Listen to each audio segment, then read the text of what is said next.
أعوذ بالله من الشيطان الرجيم بسم الله الرحمن الرحيم الحمد لله والصلاة والسلام على رسول الله وعلى آله وصحبه ومن والاه وبعد اللهم علمنا ما ينفعنا وانفعنا بما علمتنا وزدنا علما يا رب العالمين. Bugün kelgan dersimiz bo'lsa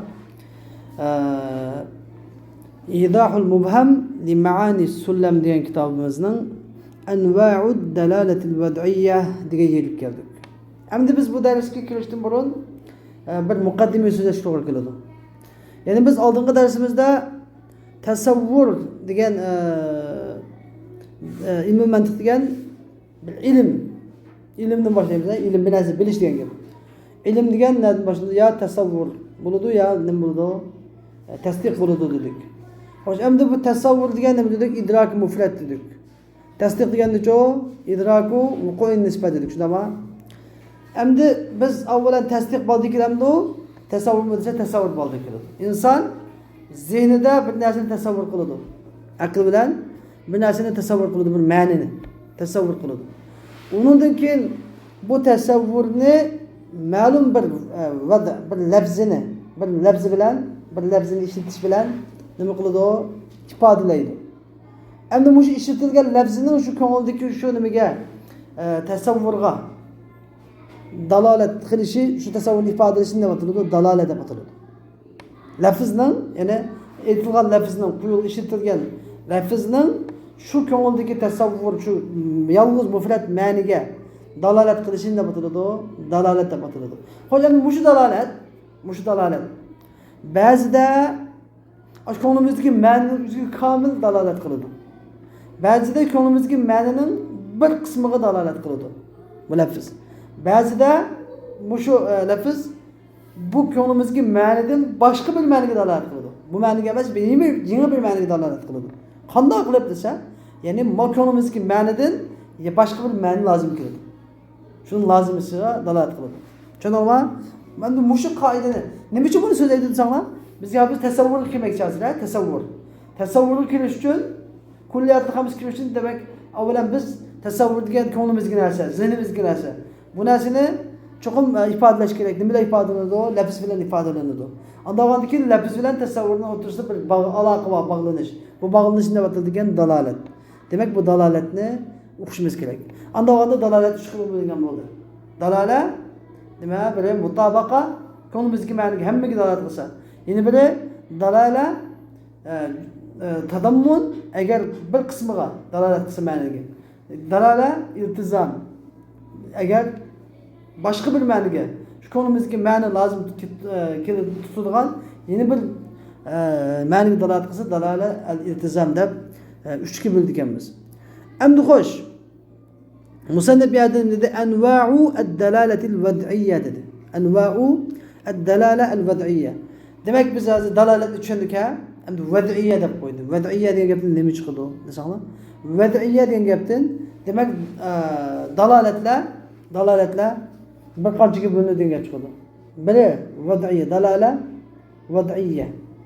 Yana biri dalala tabiiyya, yana biri dalala aqliyya.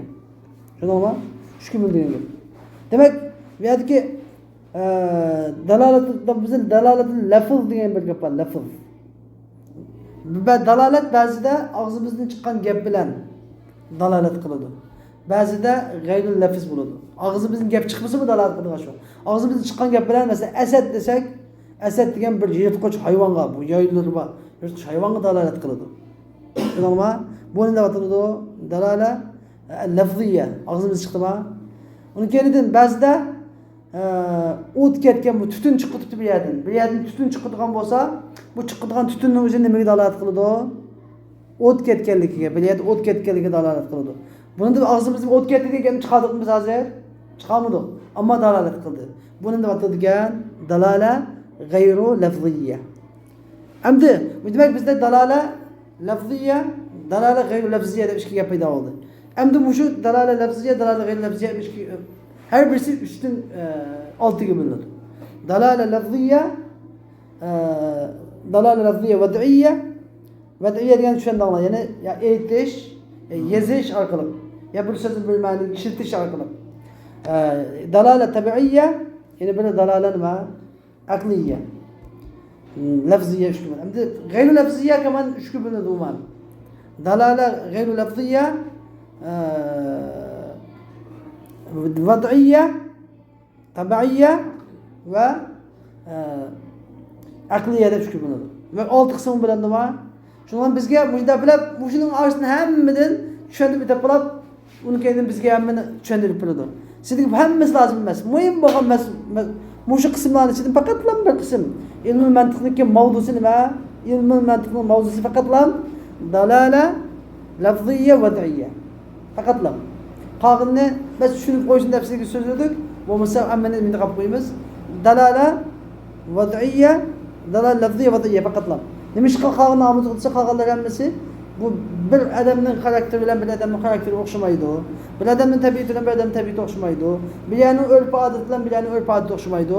Bu narsalarimiz ba'zisi xarakter tabiat bilan bilinadi, ba'zisi urf odat bilan bilinadi, ba'zisi mijoz xarakter bilan bilinadi. Shunga biz ularni hammani tashab qo'yib faqat vada lafz og'izda aytilgan va vada bo'lgan, qo'yilgan, ya'ni lug'at, qomus, kitoblar uchiq qo'yilgan tadqiqot qilib bo'ladigan mushuni tanladik ilm mantiq shuni shu vaqtda tadqiqot ilib boradi. Ilm mantiqning mavzusi nima ekan? Dalala lafziyya vad'iyya. Qog'in emas deydi. Mushuni nima tushunolma? Maqsad mushu bo'lganki, boshqa bir maqsad yo'q. Mushuni tushunsanlar, darsimiz tugadi. Deydiki dalalatul lafzi ala ma wafaqa yad'unaha dalalatul mutabaqa. Wa juz'ihi tadammunan wa ma lazim فهو التزام إن بعقل التزم. مشاهد قاعدة موسى ذلك أنواع الدلالة الوضعية يعني مشاهد اللفظ دي نجيب هذا احتباك تبل يولولان احتباك تبل يولولان وضع دي نجيب حذف قلنغان كين كي بلكتن çıkırır biz احتباك تبل قاعدة var ilm البديهة çıkır inşallah bir iki cümlede cümlenin bir bölümünde bir mana, bir söz hazf qilingan bo'ladi.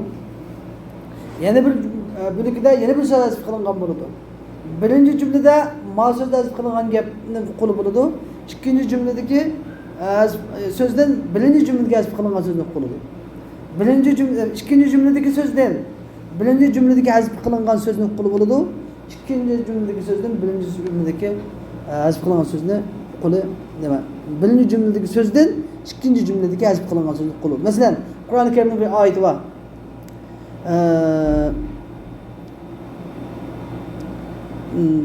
Firqatun taifatun mu'minatun yuqatiluna fi sabilillah ve ukhra kafira.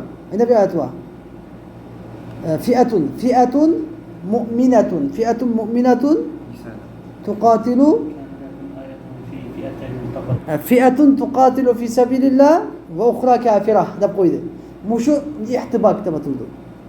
Fi'atun tuqatilu fi sabilillah ve ukhra kafira degandan biz ikkinchi jumladan kafira degan jumladan birinchi jumladagi hazf qilingan so'zni qo'l tepib oldik. U bo'lsa nima? Mu'mina. Fi'atun mu'minatun tuqatilu fi sabilillah.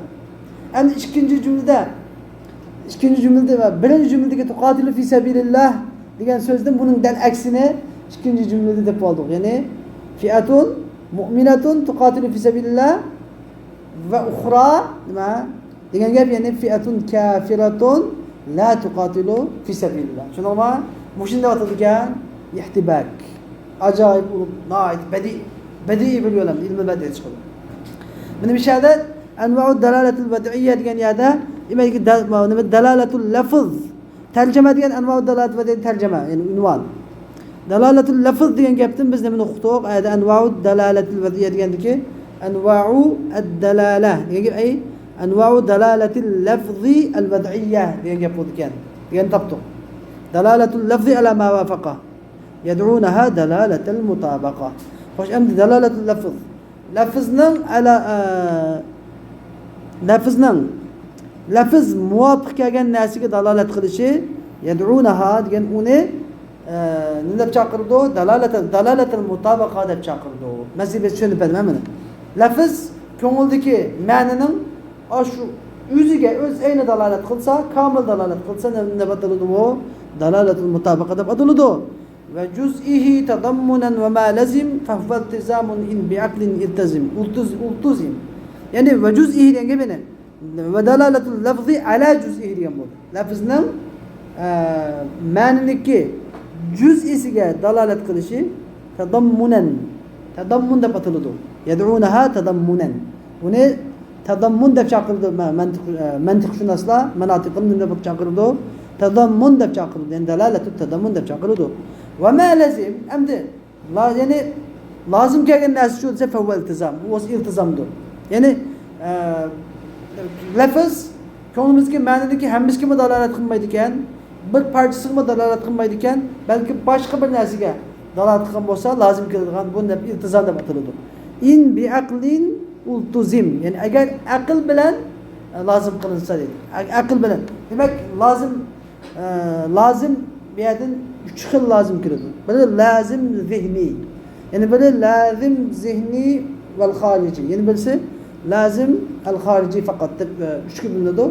Bir şeyde yani zihin olsa, lazım zihni olsa, nemeden kat'i nazar, taşkıda bozum olmasın işimiz yok. En mühim bu zihnimizde lazım kıladigan, lazım olsa, ne de batılıdı şu dalaletul iltizam da batılıdı. Ama akılda dalalet kılmaydigan nasıl olsa, dalalet iltizam adam atılmaydı. Mesela kadar lazım insanlar bizniki dalolat lozim 3 xil bo'ladi. Lozim zihni degan, masalan, qarg'u bilan kulash. Qarg'u degan gapdan nima degan zihnimizga nima keladi? Qarg'u. Ko'zi ko'rmaydi degan gapdan kulash degan gap lozim bo'ladi zihnimizda. Tashqarida emas, tashqarida emas, xorijda emas, zihnimizda. Nima ish qiladilar? Chunki biz bir odamning ko'rmaydiganligini qanday bilalaymiz? Biz agar kulashni bilgandan keyin bilalaymiz. Kulash ko'rmas degan gap, ya'ni kulash tegishli narsani külemeydiğim mulaqat degan gap. Yani biz küleşni kallamiz keldi, ha bu uning ko'zi asli kulatdi, ko'rmaydigan mulaqatdi deb tushunamiz. Chunki küleşni tasavvur qilmasak nima tasavvur qilolmaymiz? Ko'rmaslikni tasavvur qilolmaymiz. Buni da turib zihndagi nima lozim deb. Ya'ni ko'rmaslik degan gapdan küleş degan gap lozim bo'ldi zihni. Endi zihnimizda va xorijda tasavvur keldigini 4 degan sondan jup son degan gap lozim bo'ladi. 4 dan jup. 4 degan son bo'ldimi, buni ikkiga bo'lalaymiz. 4 degan sondan jup degan son lozim keldi desak, zihnimizda shu, tashqarida shu, amaliyotda shu. Endi qaga desak qara. Qaga degan gapdan qarning lozim kelishi amaliyotda tashqarida shundoq lozim, lekin zihnimizda lozim kelmaydi. Chuqum qaga degan gapdan chuqum qara bo'lishi zihnimizda lozim emas. Zihnimizda qag'ilab aql qilishi mumkin. Mumkin. Zihnimizda. Ba'zi chaqda masalan qag'ilab bak kisallab qilib, oq kisallab qilgan odamdek kisallab qilib, quvvat yo'qlab qilib, tuklar aqlab ketgan bo'lsa mumkin. Zihnimizda nima deydi uni? Zihnimizda mumkin deydi. Zihnimizda lozim kelmaydi demak. Qag'i degan gapdan zihnimizda chuqum qara bo'lishi lozim kelmaydi. Lekin amaliyat uchun desanglar qag'i degan qara. Mujinlar deydi, faqat sirtiki lozim deydi. Azmiyat demakchi o'g'ni, ya'ni agar ba'zidagi ikki qism bo'lsa, ikki qism bilan lozimni kelsa buni dalalat iltizom deymiz. Kimki qag'iniki qara bo'lishidek bunda faqat amaliyatdan xorijdan ham lozimlik bor, lekin zihnimizda lozimlik yo'q narsa bo'lsa, buni bilinmaydi, dalalat iltizom yo'liga kirmaydi. Mantiq ilmul mantiqshunoslarniki ko'z qarashlar. Bu yangi darsda bitiramiz buni shu. Aqul musannif rahimahulloh deydiki, chiqataradi. Musannif rahimahulloh, sharh rahimahulloh deydiki, Allohdan manhur deydiki, aqul men deymanki muraduhu musannifniki muraduhu bid-dalalatil vad'iyya, ya'ni tarjima degan unvondiki dalalatul vad'iyya degan qavli bilanki murodi bo'lsa al-lafziyya, ya'ni dalalatul lafziyya al-vad'iyya demakchi. Bi dalil qavli bunday adab qilsa musannifning baytdiki dalalatul lafzi degan qavlining dalil bilan. Va muraduhu fil bayt, endi buniki musannifning baytdiki murodi bo'lsa dalalatul lafzil vad'iyya demakchi. Baytda dalalatul lafzil vad'iyya demakchi, av tarjimada shu anva'u dalalatil lafziyatil vad'iyya demakchi. Tushundingmi? Mana bu tushunib bo'ldim mesela. Bi dalil qavlihi fi tarjimati, ya'ni musannifniki tarjimadagi unvondagi vad'iyya degan qavlining dalili bilan.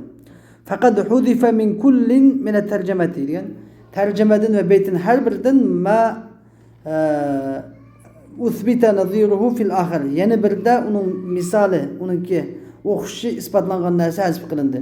Ve huve nev'un minel cenasi yusemma ihtibaken. Bu cenasının ilmin bediyetiki cenas de bir uslubba, şu uslubniki ihtibak degen bir türü. İhtibak degen bir türü. Mesela abay misalını düşünüp oldum. Ve delaletu emdi biz dalalet degen düşündük. Dalalet degen degen ya.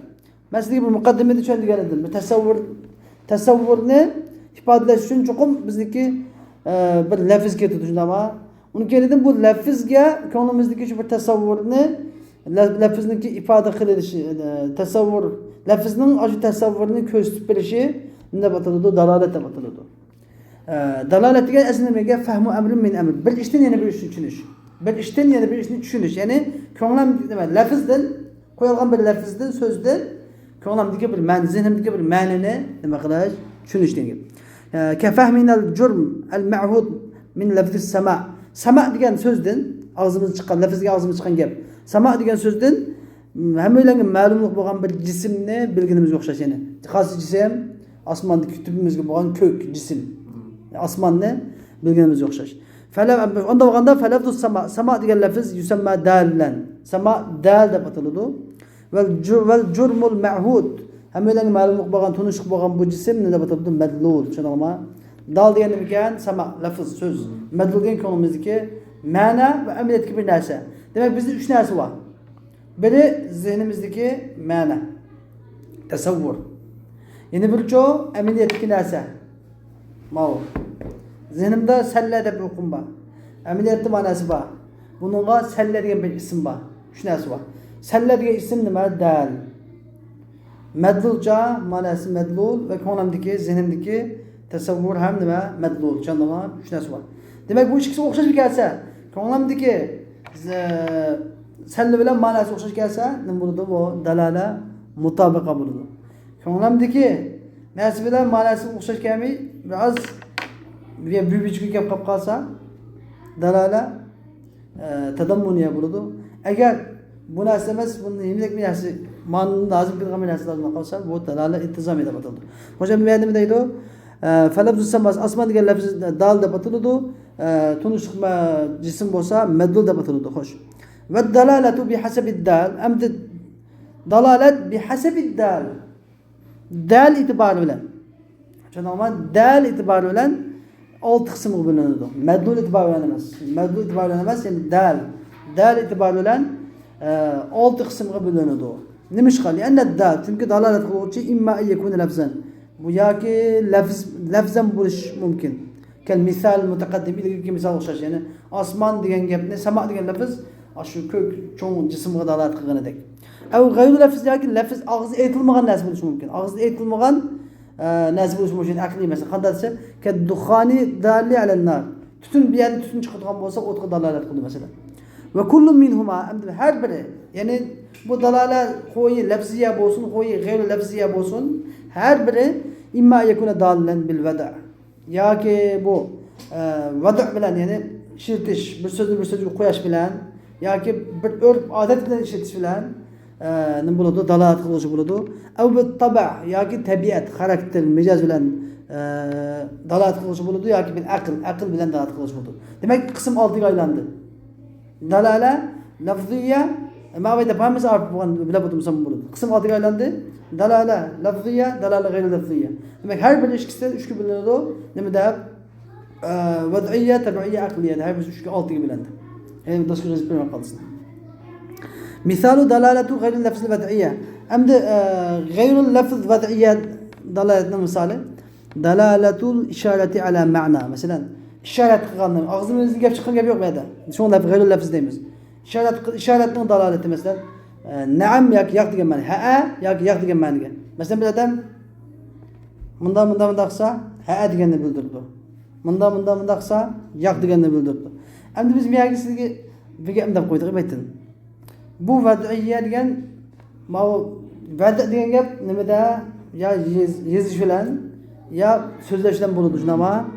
Endi bu yerda vad'iyya, g'ayr lafz vad'iyya dedi, bu yezish so'zlash bo'lmasa bu yerda qandoqlab va'da deb qo'y desa, va'da degan urf odatdan berilgan shu. O'zi urf odatda. Ba'zida urf odatda munda qilsa, ha deganni bildirdi. Munda qilsa, yo'q deganni bildirdi. Lekin Turkiyalar munda qilsa, yo'q deganni bildirdi ekan. Masalan, bizning do'konga turiblar kelsa, bir narsa mal yaxshimikan mana olamiz desam, bunda qildi. Kalız osmonga ko'tarildi. Bunda qilgani yo'q, hargiz olmayman degan bo'ldi ekan. Ya'ni har bir urf-odat, millatning urf-odati bilan o'zgardi. Demak, shu nima bilan urf-odatlar o'zgardi. Tushunalmi? Shu vad'iya ish qilib bo'ldi. Biri qalam bilan yozish, so'zni bir so'zga qo'yish ishlatish bilan bo'ladi. Yana bir joy urf-odatlar bilan bo'ladi ashbo. Masalan, ishoratlar bilan masalan. Va dalalatun nuqushi alal alfaz. Naqshlarning lafzlarga dalolat qilish masalan, naqsh degan harflar. Har xil naqshlarning lafz og'izdan chiqadigan lafzlarga dalolat qilishi. Masalan, Uyg'urchadagi a degan so'z og'zimizga a ga dalolat qiladi. Lekin bu o'xshamaydigan. Baş a degan so'zni masalan qirg'izchada masalan, inglizchada boshqacha yozadi. Boshqacha narsalar. Lekin og'zimizdan chiqqan lafzga dalolat qiladi. Boshqa suratlarniki bir lafzlarga dalolat qilishni o'zini nima deb ataladi? Dalala g'ayrul lafz vad'iyya deb ataladi. G'ayrul lafz. So'ylaysizlar, nimishqa g'ayrul lafz deb ataladi? Endi biz misalu tabiiyya. Misalu dalalatu g'ayrul lafz tabiiyya. Keldik. Bunun misali nima desanglar? Dalalatul humrati alal khajal. Masalan, bir odamning chiroyi qizib ketgan bo'lsa, bu xijillikni ko'rsatadi. Buniki xijil bo'ldi degan bir ma'noni ko'rsatadi. Demak, bir ishdan dalolat degan bir ishni tushuntirishlikmi? Qizillik degan bir ish, xijil bo'lish degan bir ishni ko'rsatadi. Shuni dalolat qiladi. Buningga lafz orqali dalolat qilmaydi. Og'izda bir gap qilgani yo'q. Ta'qib qilgan men xijil bo'ldim degani yo'q. Lekin biz qarabdan bilalaymiz qizillikni o'zi xijillab ketganini ko'rsatadi deb bilamiz. Demak, bu g'ayrul lafz. Uni keldim bu vad'iyya emas. Bunga alaydan deb adam bunda qilib bu yurtda mana bunda qilsak bunda bo'ladi deb qo'ygan. Bir adam ishlatgan bir nima emas. Ya'ni mahsulot tarafidan bir ishlatilgan nima emas, bir vada emas. Bu bir tabi Alloh taolo yaratib qo'ygan bir tabiat, xarakter. Demak, shu buni deymizkan dalala g'ayrul lafz at-tabiiyya deydiganmiz. Va sufrati alal vajal. Masalan, sarg'liq alal vajal degan xavf degan gap, vajil. Xavf, qo'rqincha. Bir odam qattiq qo'rqib ketganda tari sag'irib ketdi deydi, qo'rqib ketganda. Va misalul aqliya hamda masalan dilalatu g'ayrul lafzil aqliyaning misoli dalalatul alami ala mujidihi. Olamni yo'qdan bor qiluvchiga dalolat qilganligi. Va huwa degan u olamni yo'qdan bor qiluvchi bo'lsa, bari jalla jalaluhu degan yaratquchi jalla va aladur. Va dukhani ala nar, tutunning o'tga dalolat qilishi masalan. Bir yerde tutun çıkıdığını görsen hemen o't ketdi deb bilamiz. Demek muşumu nima? Dalala g'ayrul lafziyya aqliyya bo'ladi. Yani aql orqali bilamiz. Biz bu tutun o'tni ko'zimizdan ko'rmadik. O'tni ko'zimiz bilan ko'rganimiz yo'q. Ammo shu tutunni biz bilib qoldik. O't ketganligini bilib qoldik. Ya kim o't ketdi degan gapni deganimiz yo'q, anlaganimiz yo'q. Faqat aqlimiz orqali bildik. Bu shu dalala g'ayrul lafziyya aqliyya. Endi ve misalu dalalatul lafzil vad'iyya. Endi g'ayr lafziyya deb bo'lishna, endi lafziyani uchun deymiz. Ve misalu dalalatul lafzil vad'iyya. Ya'ni lafzi bo'lgan og'izda aytilgan so'z, vad'iyya degan gap maxsus qo'yilgan. Mushu lafz, mushu ma'niga maxsus qo'yilgan. Buning dalalati, masalan, dalalatul asadi alal hayvon muftaris. Asad degan so'z nimaga dalolat qiladi? Yirtqich bir hayvonga dalolat qiladi. Val insan kelime insan degan so'z alal hayvonin natiq.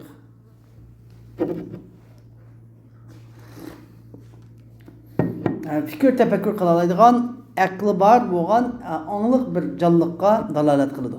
Ya'ni sizlar bizga. Va misalut tabiiyya, hamda dalalatul lafzit tabiiyyaning misoli shu desanglar, ay dalalatul innin yoki anini alal marad. Ya'ni injiqlashning kasalga voyjon og'zidan bir so'z chiqdi voyjon degan. Voyjon degan so'zning o'zi nimaga og'zimizda chiqadigan bir qo'yilgan, ya'ni bir kasalga dalolat qilgan so'z. Voy degan so'z maxsus qo'yilgan. Injiqlashning o'zi kasalga dalolat qiladi. Mana bu dalalatul lafz al-vad'i nima ataladi? Tabiiyya deb ataladi. Qo'yilgan emas, tabiiyya mavt. Misalu tabiiyya. Bu og'zimizda voyjon degan so'z chiqdi. Lekin bu so'zni maxsus bir kim qo'ymanlik. Vay degan gapni maqsad bir odam mo'nin qo'yayli deb qo'ymanlik. U tabiiy chiqadi u. Tabiiy, ya'ni Alloh taolo yaratganini shunday yaratib atgan. Lekin lafz og'zimizdan chiqadi, shunga lafzga bo'ladi. Va degan so'z, degan so'z ala alamin bis sadr, odamning maydida bir og'riq, dard baliqni ko'rsatadi masalan. Ve misalul akliye hamdi. Dalalatul lafzul akliye'nin misali dalalatu kelamil mutekellimi min vara'i cidalin ala hayatihi. Mesela bir gap qilgan odamniki tamning orqasidan gap qilgan odamning gap qilishi uning hayot ekanligiga dalolat qiladi. Masalan, bu qanday yapsam masalan Turkiyada ya tavr deydi, tavram bo'ldi, ya tavr. Ya tavrgan chaqda butunlay nurg'ulug' odamning ashu binoning ostida qoldi. Ashu masalan Falastinda mayda chiqib ketgan binoning ostida eldi qalab odamni oldi masalan. Endi u qalab anglasa, voy deb badi qutqizinglar degan ovozni anglasa hamma odam hayotgan deb shuni biladi. Ko'zni ko'rmasa-mu, shuni aql orqali bilalaydi. Anladın? Bu şumun dalalatul lafz al-aqliye deb ataladi şu. Tushunarmi? Aql orqali biladigan narsa his bilan bilmaymiz, lekin aql orqali bilamiz. Ve-surahu ala musibetin nazalat bis-sarih. Mes-surah mesela. Qattiq chiqirash. Bir odam "Vujo!" deb qattiq chiqirgan bo'lsa, shu hamon biz nimani bilamiz? Buni bir musibat, bir yomonlik yetib qapti deb bizga demisimi? Menga yomonlik yetdi deb demisimi? Biz to'lg'an ovozdan nimani bilalaymiz? Aqlimiz orqali buni bir musibat yetdi bilalaymiz. Mo'shu nima deb ataladi? Dalalatul lafzul aqliya deb ataladi. Xo'sh, endi vel muhtaru min hadhihi al-aqsam ath-thalatha, bu 3 qismdan tanlanadigan dalalatul lafziyatul vad'iyyadir. Bu 3 qismdan degani 3 qism demakchi o'g'li. Qo'y dalala g'ayr lafziya bo'lsin, dalala lafziya bo'lsin, tabiiyki dalala g'ayr lafziya chiqib ketadi. Undan keyin dalala lafziya qaldimi? Dalala lafziyadan tabiiyya va aqliya chiqib ketadi. Faqatlar nima qiladi? Dalala lafziya vad'iyya qilib qoladi. Qolgani chiqib ketamiz. Biz ilm mantiqniki mavzusi dalala lafziya vad'iyya qilib qoladi. Yani faqawluna al-lafziya, bizning lafziya degan so'zimiz mukhrijun li g'ayri lafziyaning chiqarib o'tadi. Biz 3 qism bilan billah. Va bizning vad'iyya degan so'zimiz lafziya tabiiyya bilan lafziya aqliyani chiqarib o'tadi. Thumma nimishga chiqarib o'tadi? Nimishga biz qoldi chunki eng ishonchli bo'lganimiz o'sha biz. Thumma hadi dalalatu thalathatu aqsam. Degan bu dalalat 3 qism bo'ladi. Biri dalala mutabiqiyya, yani bir dalala tadammuniyya, yani bir dalala iltizamiyya. Men bu darsni 5 ta tushuntirib bo'ldim buni. Fal-ula birinchisi dalalatul lafzi ala tamami ma wudi'a lahu. Lafzning ma wudi'a lahuning tamomiga dalolat qilishidir. Lafzning, ya'ni shu lafz qo'yilgan narsaning tamomiga dalolat qilishi. Masalan, salla degan ma'vo, salla degan narsa. Salla degan so'z, mursal degan so'z, mursalning hammasi mushuning o'ziga dalolat qilsin deb ataladi. Dalala tatabuqiyya deb ataladi. Yoki dalala mutabiqiyya deb ataladi. Kadalalatil insani ala majmu'il hayvanin natiq. İnsan degan so'zimizning hayvonin natiq degan onglik, jonliq degan niki jug'lanmasiga dalolat qilgandek, butun hammasiga dalolat qilganga o'xshash. Ikkinchisi bo'lsa va dalalatuhu ala juz'il ma'na fi dhimnihi. Ma'naniki ashu fi dhimnihi, lafziniki dimni qatarda bo'lgan ma'naning bir juz'iga dalolat qilishi. Lafzning bir ma'naniki bir juz'isiga, shu ma'naning qatarida bo'lgan, shu ma'naning ichidagi bo'lgan bir juz'isiga dalolat qilishi. Lafzining ma'naning ichidagi bo'lgan bir juz'isiga dalolat qilishi deb ataladi. Dalala tadammuniyya deb ataladi. Masalan, kadalalatihi ala al-hayvani aw an-natiqi fi dhimni al-hayvan an-natiq. Hayvon an-natiq degan so'zimniki ichidagi yoki hayvon degan gapga yoki natiq degan gapga dalolat qilishi so'z. Ba'zida so'z inson degan so'z ba'zida nimaga dalolat qilmay, hayvon natiqning kamil bir jumlaga dalolat qilmay, "Hey inson" deb aytadi. Hey inson. Bir gap anlasan bo'lmasa sen deb aytadi. Hey inson deb chiqishsa masalan. Hey inson deb chiqqan chaqda bu odamni onglik, jonliq tafakkurga kamil bir gap nima qilmaydi, iroda qilingan bo'lmaydi. Bundan hey inson desa, ya'ni chiqib aqli yo'q, hech kimsa faqat inson deb hayvon degan so'z qilingan babında. Faqat gap qiladigan bir jonivor yoki odamiylik yo'q. İnsonligi bor, odamiylik yo'q. Hani hayvonligi bor, odamiylik yo'q ekan buni degan yoki hey inson, hey odam bolasi deb qo'ygan gap bor masalan. Shundan ham shunday edi. Ve salisatu üçüncüsü dalaletu ala emrin haricin anil ma'na lazimin lahu. Üçüncüsü ma'nideki lafzının ma'nidin taşqiri bo'lgan yeni bir ishga dalolat qilishi. Lekin shu ma'niga lazım, ma'nini lazım tutadigan, shu ma'nidin lazım kiradigan, shu ma'nidin taşqiri bir ishga dalolat qilishi. Kedalalatihi ala qabulil ilm mesela nafsiniki lafizniki ilmni, ya'ni inson degan lafzning qabulil ilm ilmni qabul qilish degan ma'niga dalolat qilgani o'xshash. Va sunnatul kitaba yeziqchilik san'atini qabul qilish degan ma'niga dalolat qilgani o'xshash. Ala ma fihi degan shu insonning ichidagi bor bo'lgan narsaga bir asosan. Ya'ni bunda demoqchi o'g'li o'ylab qo'ygan. Bu yerda biz insonu al hayvonu natiq qildikmi? Inson degan hayvonot, inson degan so'z hayvonot natiq qildikmi? Lekin inson degan so'zning o'zi inson degandan keyin hayvonot natiq bo'lgandan keyin bu aql va jonliq bo'lgandan keyin buni bilalaydi, xat yoza oladi, ilmni o'rganadi. Ilm o'rganadi, xat yoza oladi. Hatto bu ilm bo'lmasa-mu unda, hatto xat yozish bilmasa-mu, bu xat agar o'rgansa, xatni yoza oladi, ilmni o'rganadi degan bir nimadan inson yani aniq tafakkur degan tafakkur qila oladigan jonliq, aqli bor jonliq degan bir ma'nidan o'qishni, yozishni o'rganadi degan bir ma'ni kelib chiqadi. Shuningmi, shu dalala iltizamiya deb ataladi. Va hada ma'na qawli dalalatul lafzi degan ikki baytdagi musannifning qavli ma'nosidir. Ve summiyetil ula birincisi dalalatul mutabaqa deb ataladi. Nemish qalidim mutabaqatul fahmi lil vad'il lughawi. Yani fahmning, tushunchaning, tasavvurning, tushunchaning vad'il lughawiga mutobiq kelganlik uchun. Li'annal wadi' chunki wadi' wada'a al-lafza liyadulla 'ala al-ma'na bitami. Mushu so'zni qo'yg'uvchi, ishlatuvchi mushu so'zni ma'niga kamil, tamom bilan dalolat qilish uchun qo'ygan edi. Va qad fahimnahu minhu bitamamihi. Biz bu lafzidan yoki bu ma'nini kamil shu lafzidan tushundik. Ve thaniye ikincisi dalalet tadammun deb ataladi. Li'annal juz'a fi dimnil kull, fi dimnil kull. Çünkü cüz' degan shu hammaning ichidadir. Hammaning ichidadir. Ve thalithat üçüncüsü dalaletul iltizam deb ataladi. Li'annal mafhum çünkü mafhum tushuncha xarijun an ma'na lazimin lahu degan shu ma'nini lazım tutadigan, shu ma'nidan tashqari bo'lgan bir mafhumdir. Bu dalalatul iltizamning mafhumi. Ve qawluhu amda. Xo'sh, musannifning in bi'aqlin ultuzim degan qavli ashara bihi bu qavli bilan ila anna lazim degan la budda an yakuna laziman fi zihn. Zihnda lazim bo'lishi lazim. Bu yerdagi dalolat iltizom bo'lish uchun bu yerdagi bu lazim qanday bo'lishi kerak? Zihnda bo'lgan lazim bo'lishi kerak. Savaun bu zihnda bo'lgan lazim savaun ma'zalika bil xarij. Tashqidagi lazimlik bilan birga bo'lsin yoki faqat zihnda bilan lazim bo'lgan bo'lsin, o'xshash. Demak, mush ikki tarafni o'ziga oladi. Uchga bo'lganlik lazimni, lazim zihni, lazim xoriji, lazim zihni xoriji deb. Lazim zihnini o'ziga oladi, lazim zihni xorijini o'ziga oladi, lekin lazim xorijini o'ziga olmaydi. Masalan, kal uzumil zawjiyati lil arba'ati degan 4 degan sondan jufsan degan lazimga o'xshash. Amla yoki undaq emas. Kal uzumil basali lil ama masalan qarg'u degan gapdan kulish degan gapning lazim kelganga o'xshash. Ma 4 degan sondagi sondan jufsan degan sonning lazim kelishi nima? Bu lazim zihni va xoriji. Ma qarg'u degan gapning kulish degan gapniki lazım kelishi bu nima? Zihni. Amaliyotda tashqari bo'lsa qarg'u bilan bir etganmaydi. Qarg'u degan gapdan qarg'u bilan kulish degan gap bir deb kelmaydi. Ya odam qarg'u bo'ladi ya kurdigan bo'ladi.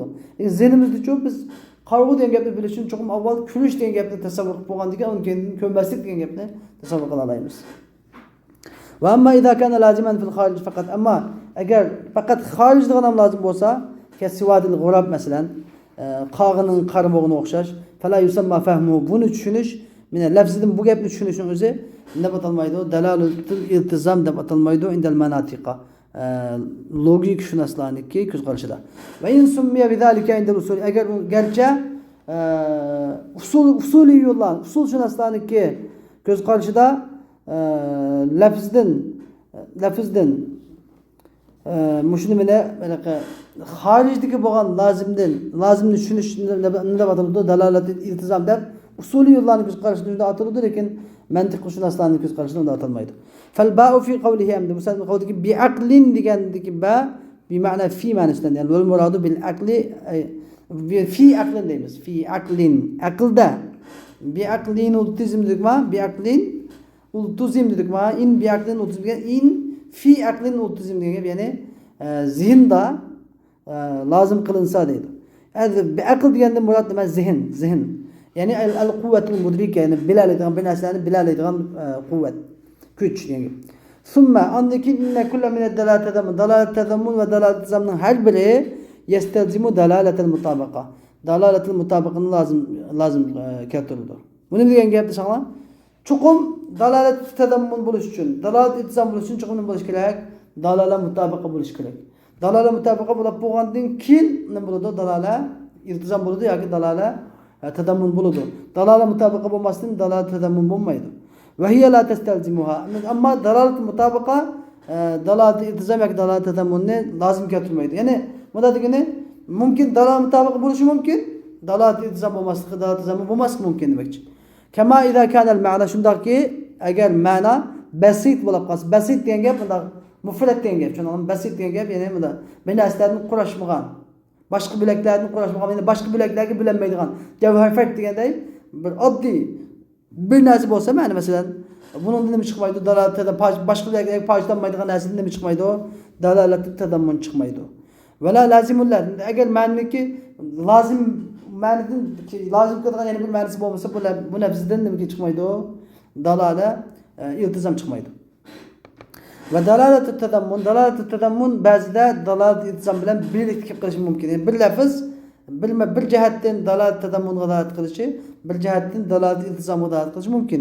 Fima idza kana al ma'na yani qanday masalada desa, yani ma'na agar murakkab bo'lib qolsa, ma'na yolg'iz bir ma'no bo'lmay murakkab bo'lib qolsa, va lahu lazimun zihni. Bu murakkab ma'noning zihnida lozim keladigan lozim zihnisi bo'lib qolsa, şu çağda nimaga birlikda dalolat qilish mumkin. Va tanfaridu dalalatu tadammun fima idza kana al-ma'na murakkaban va la lazimu lahu zihniyan. Endi dalalat tadammun o'zi murakkab, ma'nosi murakkab bo'lgan, ammo uniki lozim zihnisi bo'lmagan yerda faqat yolg'iz dalalat tadammun dalolat qiladi. Va tanfaridu dalalat iltizam faqat o'zi basit bo'lgan, ya'ni boshqa bilaklarga bo'linmaydigan, bir butun bir gavda bo'lgan, nokta mesela çikit nokta o'xshash. Bunda bo'lgan vaqtida bu faqat dalalat iltizam bo'lgan dalolat qiladi va lahu lazimun zihni, uniki lazimun zihnisi bo'lgan yerda. Nokta degan gap qandoqlab nimaga dalolat qildi? Dalolat iltizam bilan nokta degan gap bir xatning bir puchki degan, bir xatning boshlanishi degan gap. Xatning bir tarafi. Nokta çikit degan xatning bir tarafi deganga dalolat qildi. Çikit degan o'zi xat emas. Xat degan komil bir narsa. Çikit degan bir narsa, ayrı bir narsa. Lekin çikit degan gapni xat degan nimadan boshlanadi? Çikitdan boshlanadi. Shu sababdan xat degan gapimizning o'zi basit, faqat bir narsa, lekin bu çikit degan boshqa narsaga bilinmaganligi uchun çikit degan so'zimiz çikit degan eng boshqa bilaklarga bilinmaydigan javharfat degan gap. U boshqa narsaga bilinmaganligi uchun nimaga dalolat qilmaydi? Dalalat tadammunga dalolat qilmaydi. Ammo çikit degan gapning nima lozim keladi? Boshqa xat lozim kelganligi uchun dalalat iltizamga dalolat qiladi. Vallahu a'lam. Biz bugungi darsimiz shu yerda oxirlashdi. Va alhamdulillahi robbil alamin.